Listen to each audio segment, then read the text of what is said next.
Hi guys, Lauren here, Product Development Manager at Tapestry. This tutorial is for those of you who have recently been set up with a Tapestry profile.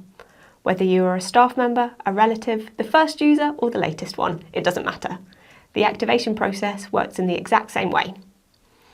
So, I'm hoping that you've recently received an email from us with the activation link for your account. If you haven't received it, but know that you have been set up with a Tapestry profile and not given a password to use, please check your spam and junk mail folders. The email will be from noreply@tapestryjournal.com and it will look like this. If we did end up in your spam, make sure to mark us as a trusted sender, as future notifications will be sent from this address as well. Do keep in mind that activation emails expire after 30 days, so if you find that your link doesn't work, ask the manager in your Tapestry account to resend it. If you are the very first user in a new account, however, you'll need to contact us at customer.service@eyfs.info so we can resend it for you.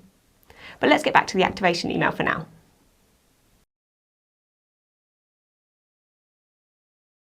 That will take you to this page, where you have to come up with the password and PIN you want to use.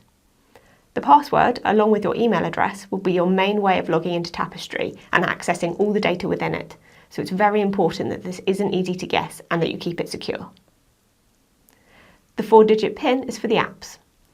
After you've signed in with your password, the app will know who you are and it will let you log in subsequent times with just your PIN to save you from typing out your full login details every time. You'll also be able to set up fingerprint or Face ID entry if you want and if the device you're using supports that.